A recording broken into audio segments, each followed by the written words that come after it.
There are certain things you should fear. You should be afraid. And then there's not only that, there's the influence of the world. Paul says, even with regard to, and when he gets to 1 Corinthians chapter 15, and there's this denial of the idea of a resurrection, he throws in there something you don't expect. He said, bad company corrupts good morals. That not only their ethic was being influenced by ungodly, unbiblical influences, but even their doctrine, their manner of thinking. And that's where it all starts. It all starts in the mind.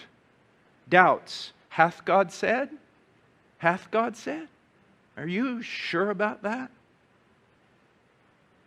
And then there's the distrust we should have for ourselves. I heard a father one time, it was amazing. His young boy was 15 or 16 years old and wanted to go out and do something, go out to somewhere with this young lady, and he said, No, I don't believe you have. No, you shouldn't. Not in this instance, no. And a man was standing there listening and says, what's wrong? Don't you trust your son? He goes, no, I don't trust my son. I don't trust his dad. You're all too trusting in yourself. It'd only take a few failures, hopefully, to turn your thinking on. I do not trust myself. I know something of my weakness. And even if I haven't experienced it all, I've read the Scriptures, and the Scriptures tell me of my weakness. There are things I will not do, places I will not go, and people I will not be with.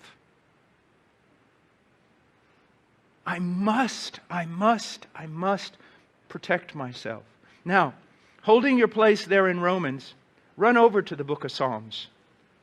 And look at what we have here, chapter 1.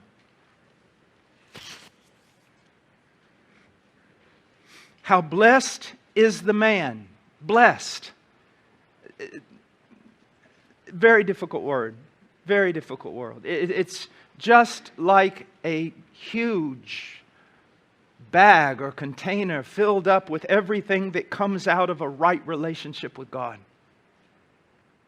I mean, you could spend days just going through what it means to be blessed, but it's someone who is walking in a right relationship with God and has God's favor and God's care. God is intimately acquainted with this person and intimately acquainted sovereignly with His ways.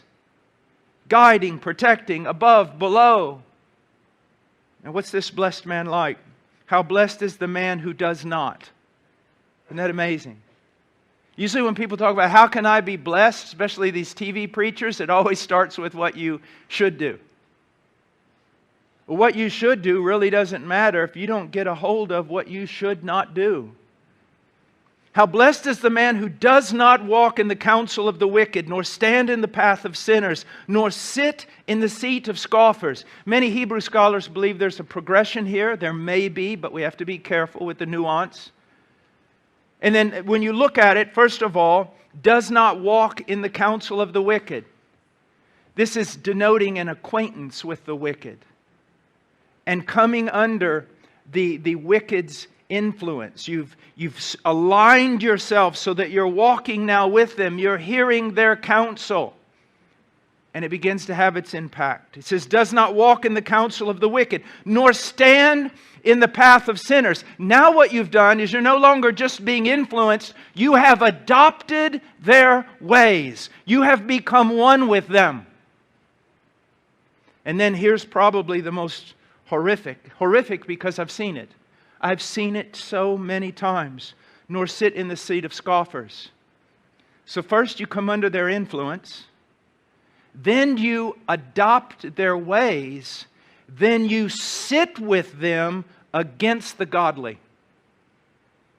And you speak against the godly. And you mock the godly.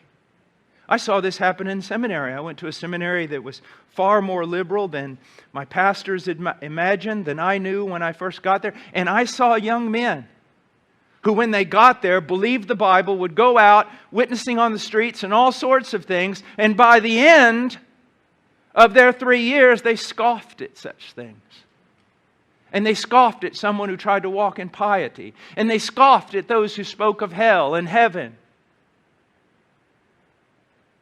And please, what you've got to understand is, I am now Paul the aged. I'm not young anymore.